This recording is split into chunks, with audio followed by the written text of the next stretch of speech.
Dad, please don't let them take me. When 6-year-old Matthew disappears from his elite LA school, everyone believes it's a brutal kidnapping for ransom.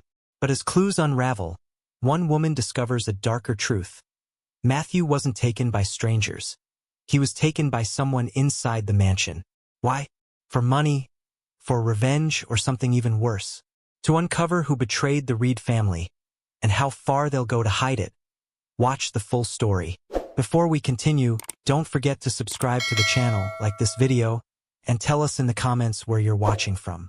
At 2:47 a.m., the digital clock on the kitchen counter glowed red in the darkness, casting long shadows across the polished marble floor of the Reed family mansion in Beverly Hills. Vanessa Reed walked barefoot, her steps silent and calculated, her nerves wired despite the stillness of the house. She had been awake for 3 hours waiting for this exact moment. She stepped into the backyard, the cool California air brushing her arms. The security cameras didn't cover the far left corner of the garden, a flaw Edward never noticed, but she had. Her fingers trembled slightly as she dialed a number she had memorized days ago. A gruff voice answered almost immediately. "I'm here," Ray Dalton whispered. "You got everything ready?" Vanessa bit her lower lip, a habit she'd had since childhood whenever she felt cornered. "Yes, listen carefully," she whispered. $100,000 now. Another 100 when the job is done. The kid gets out of Hawthorne Academy at 3 p.m. sharp. The maid always picks him up. You'll have 15 minutes before Edward's driver arrives. Ray chuckled darkly. "And you're sure your husband will pay?" Vanessa looked up toward the master bedroom window, where Edward slept without a clue.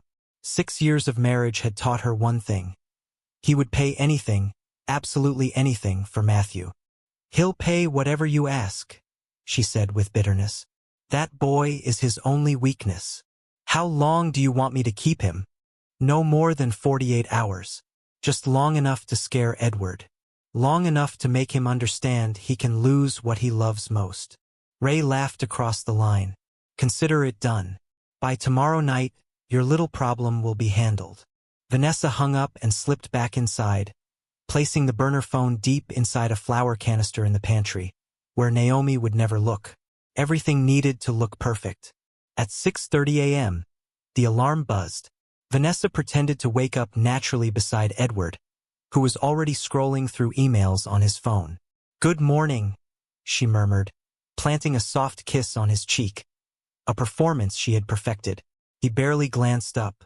"Morning." The meeting with the Japanese investors moved up. "Naomi will need to take Matthew to school again." "Of course. I have a spa appointment with the girls from the club," Vanessa replied sweetly, a lie she had practiced for weeks. Downstairs, Naomi Brooks moved around the kitchen with the precision of someone who had served the same breakfast for 7 years. She heard Vanessa descending the stairs and sensed something off in her rhythm. Faster, more nervous. "Good morning, Mrs. Reed," Naomi said gently. "Morning," Vanessa muttered, tapping her fingers on the breakfast bar in a frantic rhythm. When her phone buzzed with a notification, she practically lunged for it. Naomi noticed instantly. In 7 years working in the Reed mansion, she had developed an almost supernatural ability to read emotions, especially Vanessa's. Edward entered the dining room adjusting his gold cufflinks. Matthew followed, his private school tie crooked and shoes untied. "Dad, can you help me with my math homework tonight?" Matthew asked hopefully. "We'll see," Edward said without looking at him, burying himself behind the newspaper. Naomi's heart tightened. She crouched beside Matthew, tying his shoelaces with practiced care. "Don't worry, buddy. You'll figure it out. You always do." Vanessa, meanwhile, kept checking her phone every few seconds. Edward finally noticed. "Everything okay?" "Yes," she lied. "Just confirming spa schedules." Naomi saw through the lie instantly. "Naomi," Edward said as he stood, "don't forget Matthew's dentist appointment next week." "I have it noted, sir," she replied softly. After breakfast, Vanessa cornered Naomi. "You're taking Matthew today, right?" "As always." "Good. Don't forget to pick him up exactly at 3 p.m. Not a minute late." Naomi frowned. Vanessa had never cared about school pickup times. I'll be early as usual. At noon, Naomi buckled Matthew into the modest silver Honda Civic Edward had bought specifically for her. Far smaller than the family's Mercedes, but reliable. Naomi, Matthew asked softly, why is Vanessa always mad at me? Her throat tightened. For 6 years she had watched Vanessa treat the boy with cold indifference. She's not mad at you, Naomi said gently. Adults have complicated worries. She doesn't hug me anymore, Matthew whispered.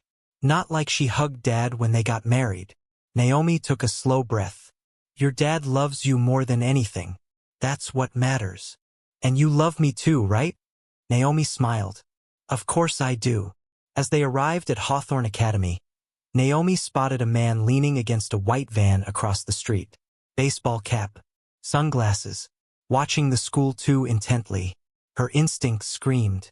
When he noticed her looking, he turned away and drove off fast. Naomi's stomach tightened. At 3:10 p.m., Naomi returned for pickup, but Matthew wasn't there. Children ran into their parents' arms. Teachers waved goodbye, but Matthew was gone. She rushed to his teacher, Miss Patterson. Where is Matthew Reed? The teacher smiled casually. His uncle picked him up 20 minutes ago. Uncle! Naomi's blood turned ice. Mr. Reed doesn't have brothers. Miss Patterson blanched. He said he was family. He showed ID. Naomi was already dialing Edward. Naomi? What happened? Matthew's gone. A man took him. Silence. A long, terrifying silence. Someone kidnapped my son, Edward whispered. Naomi then called Vanessa. 2 rings. Voicemail. Second call, voicemail. Third call finally answered. What's wrong? Vanessa asked, too calm. Matthew's been kidnapped. Naomi cried. A pause. A long one. What do you mean someone took him? Vanessa said slowly. Naomi felt a chill. Vanessa wasn't shocked. She was performing. I'll head home immediately, Vanessa said. Call Edward. Eventually, they all gathered at the mansion. Edward frantic, Vanessa overly dramatic with her tears. But Naomi watched closely. Vanessa never asked once if Matthew was scared or hurt. Then the house phone rang. Edward answered on speaker. Edward Reed. A digitally distorted voice said. I have something that belongs to you. Naomi froze. Their nightmare had begun. Edward's grip tightened around the phone, knuckles turning white as the distorted voice echoed through the living room. Naomi stood frozen near the staircase, while Vanessa clung to Edward's arm with theatrical sobs. Who is this? Edward demanded, breath unsteady. Where is my son? Matthew is alive, the voice replied calmly. For now. Naomi felt her heart drop. If you want him back, you'll pay $2 million in cash. Edward's breath hitched. $2 million, fine, I'll get it. I'll get whatever you want. But I need to know he's okay. Let me speak to him. The line went dead. Edward staggered back, dropping onto the couch as though the air had been ripped from his lungs. Vanessa immediately threw herself beside him, burying her face dramatically in his chest. My baby! Edward, what are we going to do? She cried, though Naomi could see her eyes flick toward her phone, checking for something. Edward ran a trembling hand through his hair. I have to call Gallagher. He'll know how to liquidate assets fast. He rushed to his office, phone already pressed to his ear. Naomi remained alone with Vanessa, and that was when she saw it. The moment Vanessa's tears stopped instantly, replaced by a cold, calculating stillness. She wiped her eyes like she was turning off a switch. Then she checked her phone. Naomi's stomach twisted. Something is wrong. Something is very, very wrong. That night, Naomi couldn't sleep. The mansion was silent, but the weight of everything pressed on her chest like a brick. Every detail from that day replayed in her mind. The white van, the man watching the school, Vanessa's fake panic, the way she kept checking her phone. And the worst part, the teacher said, Uncle, Matthew didn't have extended family on Edward's side. Or on Vanessa's. Someone had fed the kidnappers that story. At 2:30 a.m., Naomi heard footsteps upstairs. Curious and uneasy, she slipped out of her room. A soft glow seeped under the door of Edward's home office. She crept closer. "Gallagher, listen." Edward's voice cracked with fatigue. "I need everything liquidated by morning. Stocks, bonds, whatever we have to do." Naomi pressed her back against the wall, listening. No, I can't explain. It's a family emergency. And I know the penalties, damn it." A pause. "If this were your child, wouldn't you do the same?" Edward whispered, and Naomi heard the tremor in his voice. Her chest tightened. For the first time in 7 years, the man who had mostly treated her like furniture sounded human. Broken, terrified, Naomi retreated to the kitchen, made a pot of coffee, and brought a cup to his office. She knocked softly. "Come in." Edward looked up, eyes red and exhausted. "I thought you might need this," Naomi said gently. He nodded with gratitude that surprised her. "Thank you, Naomi. Really." She stood awkwardly. "Sir, is there anything else I can do?" He hesitated. "Naomi, in all your time working here, have you ever noticed anything strange? Anything about this house? About us?" Caught her off guard. I'm not sure what you mean, sir." Edward rubbed his forehead. "Never mind. The stress is making me imagine things." She turned to leave but paused. "Mr. Reed," she said softly. "Matthew is a strong boy. We'll find him. I know it." For the first time ever, Edward looked at her like she was more than staff. "Thank you, Naomi. You care about him. Really care." She nodded. "More than you know." Wednesday morning, the second day of the kidnapping. Edward left early to begin the frantic race for $2 million. Vanessa stayed in bed unusually late, her migraine, she said, though Naomi suspected she was waiting for messages. When Vanessa finally came downstairs, she looked immaculate, not like a grieving stepmother. "Naomi," she said softly, "I need you to prepare Matthew's room. Change the sheets, tidy everything. I want it perfect for when he returns." Naomi blinked. In 6 years, Vanessa had never cared about the boys' room. "But ma'am, the room is already clean." "I want it spotless," Vanessa snapped. "Just do it." Naomi climbed the stairs, confusion twisting inside her. She opened Matthew's bedroom door and stared at the space she'd cleaned only yesterday. His scattered homework pencils, his small toy cars lined up on the shelf, the unmade bed sheets from rushing that morning. Everything innocent, everything normal. Naomi sat on the edge of the bed, her eyes landing on a framed Christmas photo on the desk.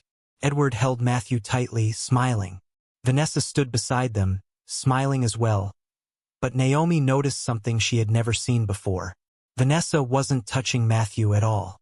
Not even a casual hand on his shoulder. There was distance, coldness. Naomi's skin prickled with unease. A thought came to her, a dangerous one. She went to Vanessa's bedroom and did the unthinkable. She searched it. Her heart pounded as she checked drawers, closets, nightstands. Everything was perfectly arranged, almost like a showroom. But then she opened the bathroom wastebasket. Among makeup wipes and tissue paper was a crumpled sheet of paper. Naomi unfolded it. $100,000 up front. $100,000 after. Phone. 555-0847. R. Industrial Avenue 142. Her heart nearly stopped. The handwriting belonged to Vanessa. The numbers matched the ransom demands. Naomi photographed the note with her old phone and placed it back exactly as she found it.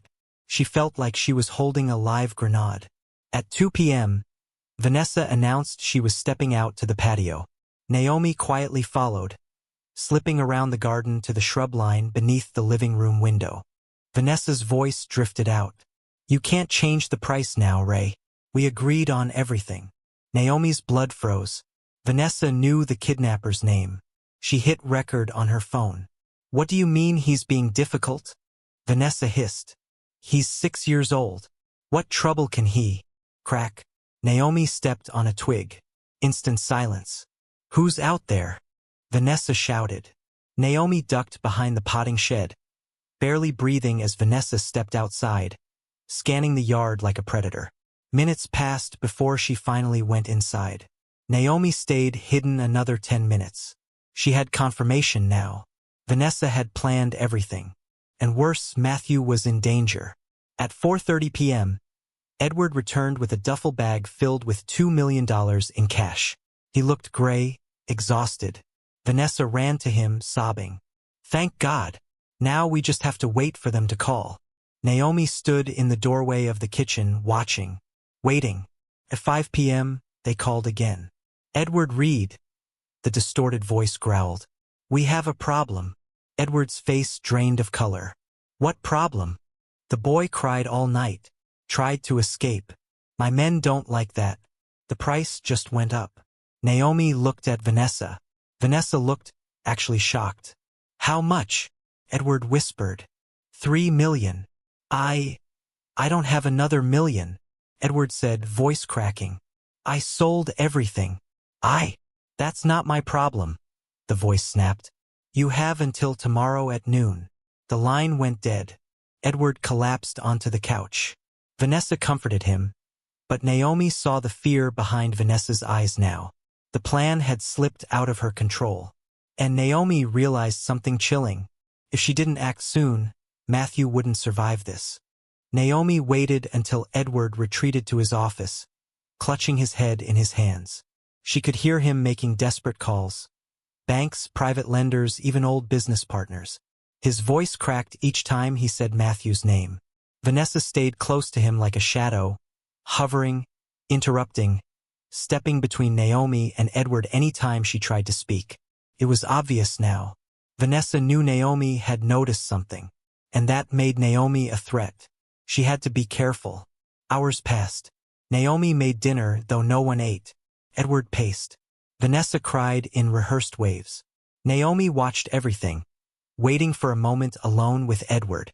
At 10 p.m., Naomi finally approached Edward in the hallway. "Mr. Reed, sir, there's something I need to tell you. It's about Vanessa." But Vanessa appeared instantly, as if she had been listening around the corner. "Naomi," she snapped sharply, "can you prepare the guest room? My sister is flying in tonight to support us." "But sir, I need to—" Naomi started. "Now, Naomi," Vanessa ordered, stepping closer. Her eyes were razor-sharp behind the mask of grief. Edward barely looked up. "Naomi, please." "Not now." The door closed between them. Naomi stood frozen, blood-cold. Vanessa had just cut off her only chance to warn Edward. Naomi prepared the guest room mechanically. Her mind raced. Vanessa was always cold, selfish, careless, but not stupid. If she suspected Naomi knew something, she could become dangerous. Very dangerous. At 10:30 p.m., Naomi saw Vanessa talking quietly on the phone while pretending to have a headache. Naomi moved silently down the hall, listening behind the half-closed door. "Yes, Ray. I know things got complicated," Vanessa whispered. Her voice sounded terrified. Finally, the fear was real. "No, I can't get another million. Edward is already suspicious." Silence. "Are you insane? Kill him? That was never part." "No, absolutely not." Naomi covered her mouth with both hands to muffle her gasp. If Ray was talking about killing Matthew, the situation was far beyond ransom now. She had no choice. She had to warn Edward.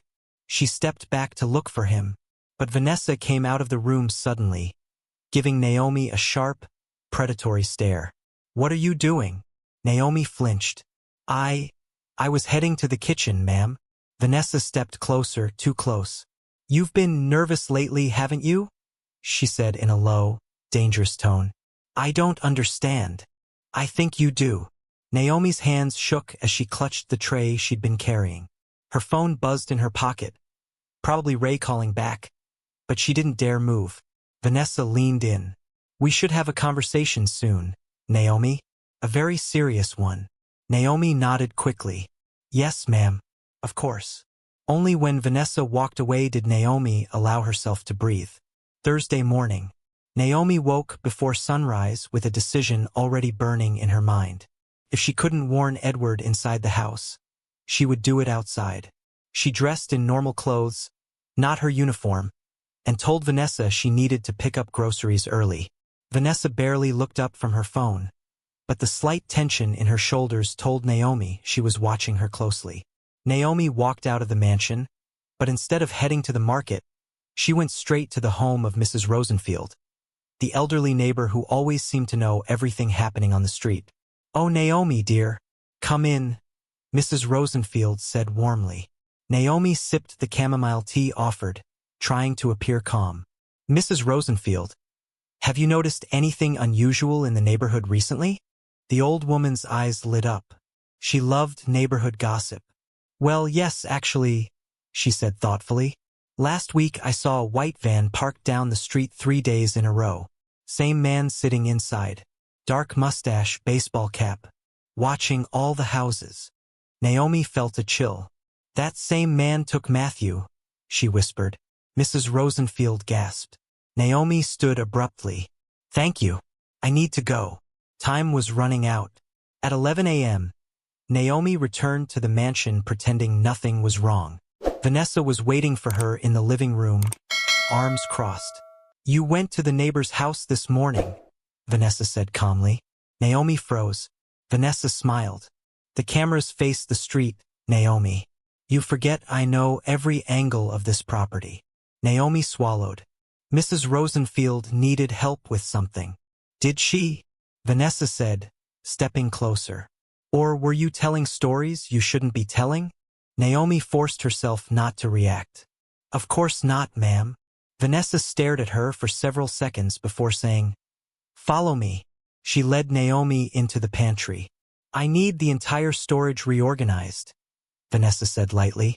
"Check expiration dates. Throw out anything old." "Yes, ma'am," Naomi said, lowering herself to the boxes on the floor. As Naomi reached for the first crate, the door slammed behind her. Click, the unmistakable sound of a lock turning. Naomi shot up instantly. "Mrs. Reed?" "Vanessa." The door's stuck. Silence. "Ma'am?" "Vanessa?" "Nothing." Naomi pounded the door. "Let me out." Still nothing. Her breath hitched as fear surged through her chest. Vanessa had trapped her. Naomi scanned the room. No windows, only one exit, the locked door. Panic surged, but she forced herself to think. Wait, the pantry connected to the garden tool room. There was a tiny high window there, just big enough. Naomi pushed crates aside, stacking anything she could climb on. Sweat dripped down her forehead. She dragged a heavy bin beneath the connecting door and pried it open. A narrow crawl space.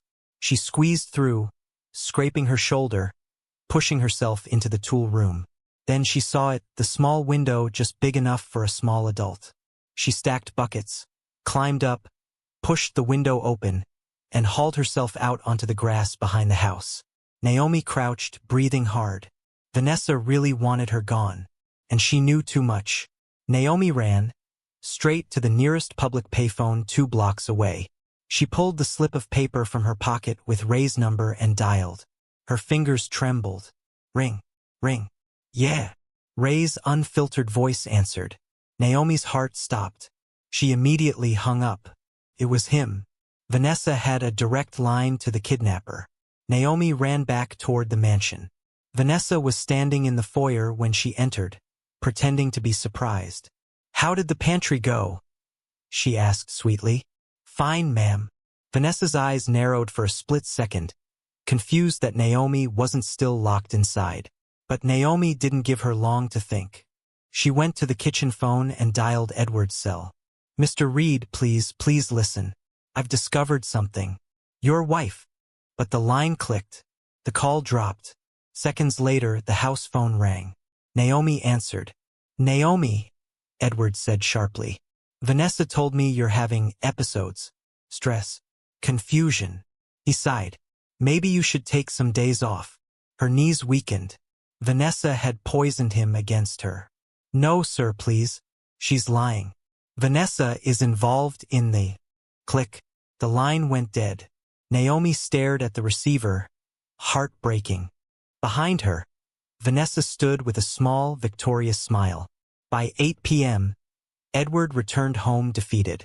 He avoided Naomi's eyes, his trust shattered by Vanessa's manipulation. "Naomi," he said quietly, "I think it's best if you take an indefinite leave." Naomi felt her world collapse. Vanessa handed her a manila envelope with a check. "Here's your severance. Pack your things." Naomi knew this wasn't about employment. It was about silencing her. She packed her few belongings, tears slipping silently down her face. Not because she lost the job, but because Matthew was running out of time. When she walked out the front door, Vanessa watched her with cold, triumphant satisfaction. But as Naomi stepped into the dark street with her suitcase, she made a silent promise. "Matthew Reed will not die. Not while I'm still breathing." Naomi's small apartment felt colder than usual. She sat on the edge of her narrow bed, staring at the envelope Vanessa had given her. $5,000. Blood money. Hush money. A final insult after 7 years of loyalty. Her phone buzzed. Her sister, Emily. "Naomi? Are you okay? It's almost midnight." Naomi swallowed. "Emily, I need your help." She told her everything. Matthew's kidnapping, Vanessa's lies, Ray's number, the threats, the pantry door locking. Everything she had been holding in. Emily went quiet for a long moment. "Naomi, you're in danger." "I know," Naomi whispered. "But Matthew is in more danger." Emily exhaled shakily. "How much do you need?" 10,000, Naomi said softly. "For a private investigator. That's all my savings." "I know." Emily hesitated. Then, "I'll send it tomorrow morning." But Naomi didn't have tomorrow. Matthew didn't have tomorrow. "Thank you," Naomi whispered, ending the call. But as she lay staring at her cracked ceiling, the truth settled heavy in her chest.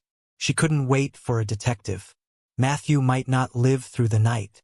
30 minutes later, Naomi was back in her car, parked under the shadow of a jacaranda tree across from the Reed mansion. She watched through the windows, Edward pacing, Vanessa moving calmly around the living room like a woman who had already accepted her role in a tragedy she created. At 11:10 p.m., Naomi saw Vanessa slip out the back door and walk toward a small white Suru parked down the block. Bingo. Naomi waited 10 seconds, then started her old Chevy and followed at a safe distance.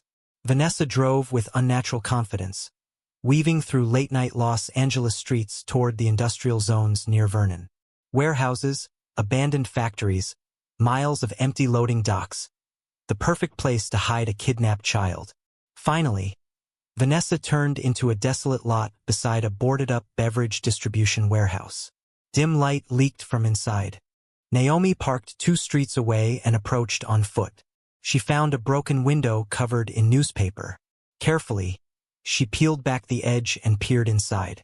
Her heart clenched. Matthew was tied to a plastic chair in the center of the warehouse, blindfolded, shaking with fear. Still in his school uniform, still so small. Vanessa stood facing Ray Dalton, the kidnapper with the mustache and cold eyes. Naomi hit record. "Ray, this is getting out of control," Vanessa hissed. "It was already out of control," Ray snapped. "The kid cried all night, tried to run. My guys are done babysitting. Stick to the plan. 2 million and release him. The price is 6 million now." "What?" Vanessa whispered. "Ray, we agreed. That was before your husband started alerting banks, lenders. He's drawing attention. I need more money to disappear. I can't get 6 million. Edward has nothing left." Ray stepped closer, smirking. "Sounds like a you problem, Vanessa." Naomi's heart hammered as she kept recording. Vanessa crossed her arms, voice trembling. "After the money, what happens to him?" Ray laughed softly. "What do you think?" Naomi pressed her hand over her mouth to stop herself from screaming. "No," Vanessa whispered. "We never planned to hurt him. You wanted to scare your husband. I want to stay alive. The kid knows our faces." Ray shrugged. "He's a liability." Vanessa's face drained of color. "Ray, you can't kill him. Watch me." Naomi felt adrenaline surge like fire through her veins.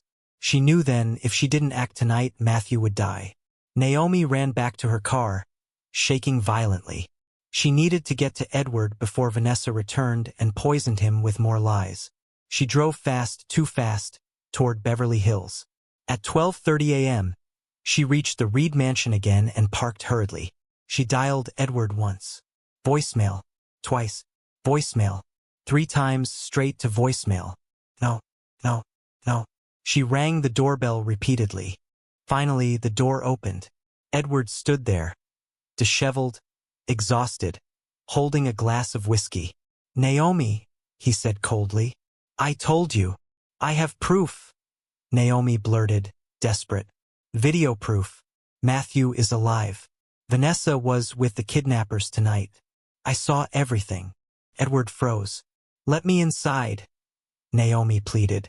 Now. He stepped aside. Naomi played the warehouse video. Matthew tied up. Vanessa arguing. Ray threatening to kill the boy. Edward's face collapsed. That's her, he whispered. And that's Ray. Oh God. He sank into a chair, trembling. Naomi, what have I done? He whispered. I sent you away. I believed her. Sir, we don't have time, Naomi urged. They moved Matthew once already. They won't hesitate to kill him tonight. Edward stood sharply. Where was this? An abandoned warehouse near Industrial Avenue. Edward's eyes widened. My company built a complex near there. I know the whole area. He grabbed his keys. Let's go.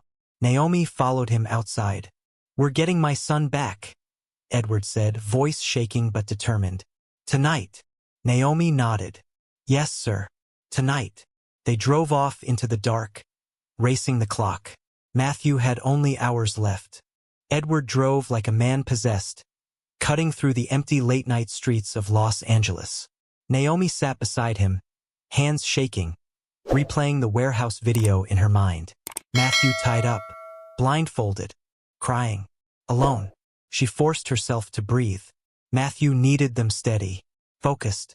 We're close, Edward muttered, gripping the wheel. Industrial Avenue is just ahead. Naomi pointed toward a cluster of abandoned factories. Vanessa took a side road before the warehouse. Look for a turnoff near the river. Edward nodded. He knew this area well. His construction company had renovated buildings here years ago. The streetlights grew dimmer. Graffiti-covered walls loomed over them. A stray dog barked in the distance. Finally, Naomi recognized the faded billboard she had seen earlier. There, she whispered. Turn right. Edward pulled over a block away from the warehouse. They stepped out into the cold night air. The smell of oil, rust, and river water filled their lungs. Naomi's heart pounded. Edward reached into the trunk and pulled out a crowbar and a flashlight. Stay behind me, he whispered. They moved like shadows through the dead silence of the industrial zone until they reached the warehouse with the broken window. Naomi pointed. That's where Matthew was. Inside that room. Edward clenched his jaw and crept toward a service door at the side of the building. Naomi held her breath as he tested the handle. Locked. He jammed the crowbar into the seam, pushing with every ounce of strength. Metal groaned. Screws snapped. The door swung inward with a loud crack. They froze. Voices. From inside the warehouse. Naomi grabbed Edward's sleeve. Ray Dalton's unmistakable drawl echoed from somewhere deeper in the building. We finish this tonight. No more delays. Edward's face turned white. Naomi whispered, We have to move now. They entered silently, sticking to the walls.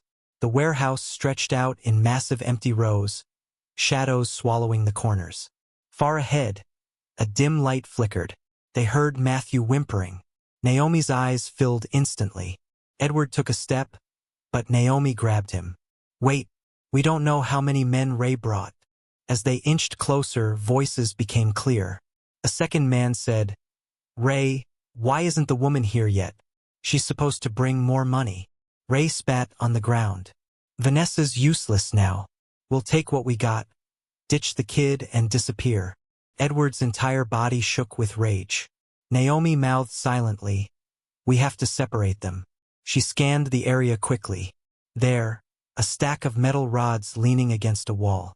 If she knocked them over, it might draw Ray's men away from Matthew. She nodded to Edward. One shot. Naomi crept toward the rods, every step a prayer. When she reached them, she closed her eyes, whispered please, and shoved. Crash. Metal thundered across the concrete floor, echoing through the entire warehouse. What the hell was that?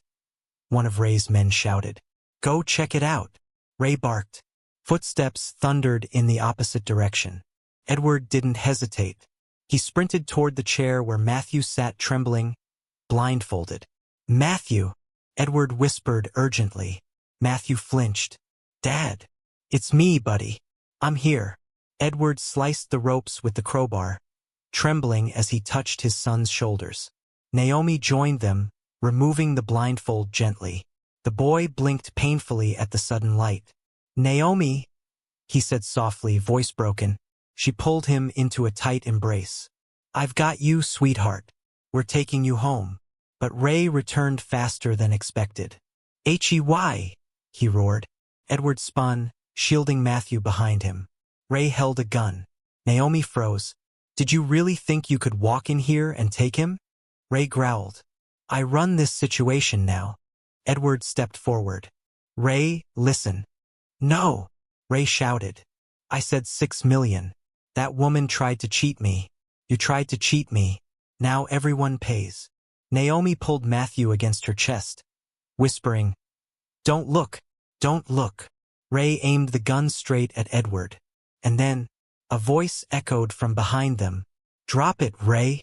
Vanessa Reed, standing in the doorway, breathless, sweating, terrified, but holding a gun of her own. Ray laughed. You think you'll shoot me, princess? No, she said softly. But I can threaten you long enough to get what I want. Ray looked amused. And what's that? Vanessa pointed the gun directly at Matthew. Naomi gasped. Edward shouted, Vanessa and oh, but Vanessa's eyes were wild, broken. If he survives, Edward will never forgive me, she whispered. He'll know. Everything will fall apart. But if he dies tonight, all the blame goes to Ray. And I walk away. Ray blinked, stunned. You're crazier than I thought. Naomi felt Matthew trembling violently in her arms. She tightened her grip. Edward stood between Vanessa's raised gun and his son. Vanessa, please, he begged. Don't do this. You loved him. I never loved him, she spat. He was always your mistake, not mine. Those words hit Edward harder than any bullet could. Ray lifted his gun, ready to fire. At Vanessa, at Edward, at anyone. In that split second, Naomi acted. She lunged forward, grabbing a shard of metal from the floor and hurling it at Ray with all her strength. It struck his wrist. He screamed, dropping the gun. Edward tackled him instantly, both men crashing to the floor in a violent struggle. Vanessa screamed and fired wildly. The bullet ricocheted off a metal beam. Naomi shielded Matthew with her body. Edward slammed Ray against a concrete pillar, knocking him unconscious. Naomi grabbed Ray's fallen gun and pointed it at Vanessa. Drop it, Naomi said, voice shaking but firm. Vanessa looked around, at Edward holding his son, at Naomi with the gun, at Ray unconscious on the ground. She lowered the weapon, clattered onto the floor, and for the first time Vanessa collapsed, sobbing, not in guilt, in defeat. Police sirens wailed minutes later, blue and red lights painting the abandoned warehouse. Ray and his men were arrested. Vanessa screamed as officers handcuffed her, threatening revenge on everyone. Edward held Matthew tightly, tears streaming down his face. You saved my son, he whispered to Naomi, voice breaking. I will never forget what you did. Naomi smiled weakly, brushing Matthew's hair back. I promised him he'd be okay, she whispered. And I don't break promises. For the first time in 4 days. The nightmare was over.